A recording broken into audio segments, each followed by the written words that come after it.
एक बुद्धिमान व्यक्ति जब भी किसी समस्या में पड़ जाता है तो अपनी बुद्धि के बल पर हर एक समस्या से निकल जाता है और सीख लेता है वो आगे ऐसी मुसीबत में नहीं पड़ेगा।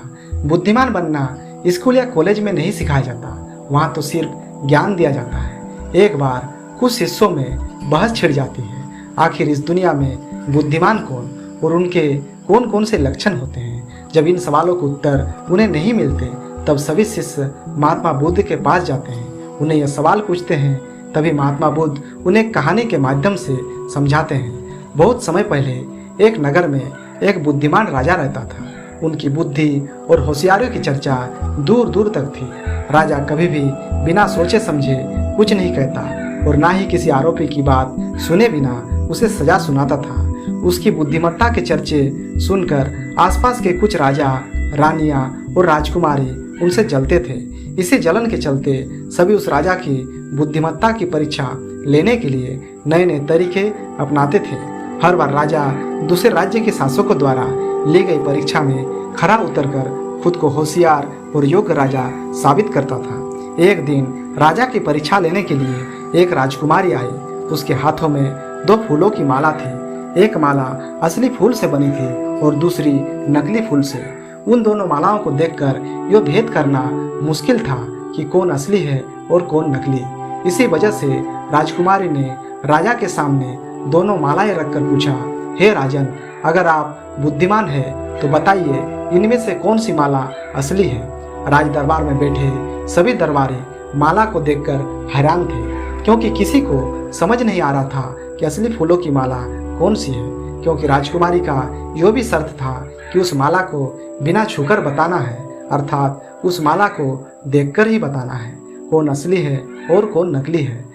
सभी इसी सोच में थे कि राजा कैसे बता पाएंगे कि असली फूलों की माला कौन सी है। राजा भी पहले पहले माला को देखकर परेशान होने लगे। उसी वक्त में राजा के दिमाग में कुछ तरकीब आई।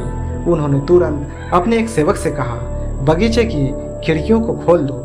सेवक ने जैसे ही बगीचे की खिड़की को खोला तो बगीचे में बैठी मधुमक्खियां खिड़कियों से राजदरबार में आने लगी। राजा कुछ देर ध्यान से मधुमक्खियों को देखते रहे। जैसे ही 1-2 मधुमक्खी एक फूल की माला में बैठी, वैसे ही राजा ने कहा, अब मैं बता सकता हूँ कि असली माला कौन सी है। राजा ने तुरंत उस माला की तरफ इशारा किया जिस पर मधुमक्खी बैठी थी। राजा की होशियारी देखकर दरबार में मौजूद सभी लोग उनकी तारीफ करने लगे। सभी कहने लगे कि हर राज्य को आपके जैसे ही बुद्धिमान राजा की जरूरत है।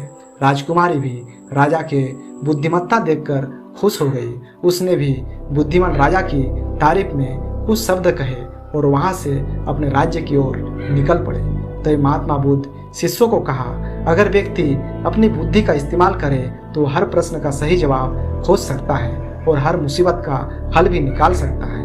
तभी उनमें से एक शिष्य ने पूछा, भगवान, मैंने तो राजा की बुद्धिमत्ता सुनी, लेकिन राजा की बुद्धिमत्ता के पीछे कौन कौन से रहस्य या गुण छुपे हैं जिनसे वे बुद्धिमान कहलाए, ताकि हम भी उन गुणों को अपनाकर अपने जीवन में आने वाली हर समस्या का समाधान आसानी से ढूंढ सकते हैं। तो महात्मा बुद्ध ने कहा कि बुद्धिमान बनने के लिए इंसान के अंदर 5 गुणों का होना अनिवार्य है। पहला गुण, अपने लक्ष्य के सवालों पर चिंतन करना। हमें अपने लक्ष्य की प्राप्ति में चिंतन करना है, ना कि चिंता। चिंतन का उद्देश्य किसी समस्या का समाधान करना होता है। चिंतन की एक निश्चित दिशा होती है। चिंतन करने से व्यक्ति किसी न किसी लक्ष्य पर जरूर पहुंचता है। चिंतन कभी व्यर्थ नहीं जाता है, अर्थात चिंतन उद्देश्य पूर्ण होता है। लगातार चिंतन करने से व्यक्ति के समस्याओं का समाधान होता है। मन में ये उलझन होगी कि हम चिंतन कैसे करें। चिंतन करने के 5 नियम हैं।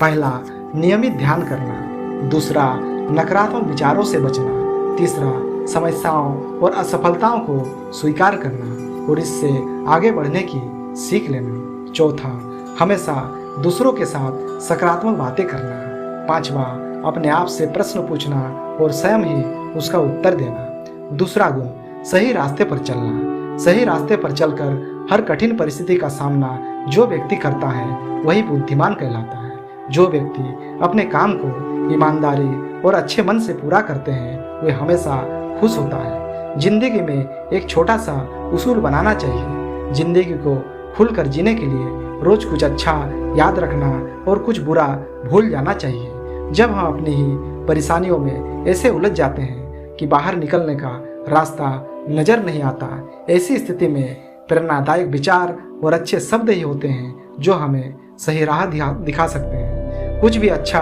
या बुरा नहीं होता, हमारी सोच हमें अच्छा और बुरा बनाती है। कोई बार हमारे सामने ऐसी स्थिति न जाने कितनी बार आती है जब हम अच्छे और बुरे परिणामों के सोच विचार में उलझे रहते हैं। ये उलझन वास्तविक रूप से सामान्य होती है। बुद्धिमानी से और सोच विचार कर आगे बढ़ना चाहिए।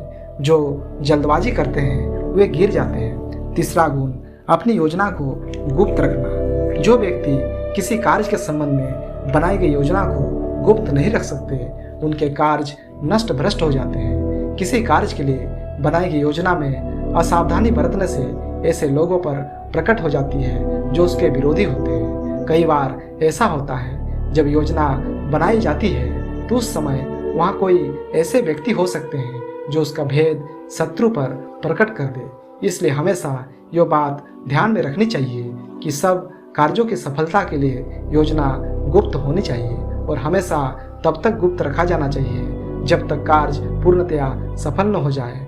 चौथा गुण, संकट में संयम बनाए रखना। जो व्यक्ति मुश्किल समय में भी खुद पर संयम रखता है वह बुद्धिमान कहलाता है, क्योंकि संकट के समय जल्दबाजी में लिए गए फैसले आपको पछताने के लिए मजबूर कर सकते हैं। इसलिए संकट आने पर अपने शक्तियों का गलत इस्तेमाल ना करें और खुद पर संयम रखते हुए मुश्किल से निकलने के लिए विचार करें। जैसे अपनी वाणी और व्यवहार पर हमेशा संयम रखना चाहिए। बोल तो अनमोल है, इसलिए कुछ बोलने से पहले उस बोले जाने वाली बात पर अच्छे से विचार करना चाहिए, क्योंकि औजार की चोट का घाव तो भर जाता है परंतु जुबान से दिया हुआ घाव जल्दी नहीं भरता।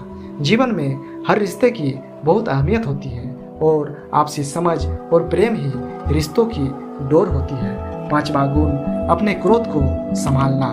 बुद्धिमान पुरुष इस बात को भली भांति जानता है कि एक क्षण का क्रोध कई वर्षों के हमारे बनाए हुए रिश्तों को क्षण भर में खत्म कर सकता है। क्रोध करने वाला व्यक्ति कारण और परिणाम के बारे में सोचे बिना अकेले ही कोई शत्रुओं पर टूट पड़ता है। उसमें उसकी पराजय ही है, समाज भी उसका साथ नहीं देता। इसी को क्रोध का अंधापन कहते हैं। जब कोई परिणाम को विचार किए बिना, अपने सामर्थ्य को आंके बिना और योजनाएं बनाए बिना दुश्मन पर टूट पड़े तो असफलता निश्चित है। महात्मा बुद्ध ने कहा, ये थे बुद्धिमान व्यक्ति के 5 सबसे अनिवार्य गुण जो हमें दूसरों से अलग बनाती है। और अगर ये 5 गुण तुम में से किसी के अंदर है तो तुम भी बुद्धिमान व्यक्ति हो। इतना सुनने के बाद शिष्य को संतुष्टि प्राप्त हुई और वे महात्मा बुद्ध को प्रणाम करते हुए चले गए। दोस्तों, ये वीडियो आपको कैसी लगी कमेंट बॉक्स में जरूर बताना। इस तरह की और भी यूजफुल वीडियो प्राप्त करने के लिए इस चैनल को एक लाइक एंड सब्सक्राइब जरूर कर दीजिएगा। Thanks for watching.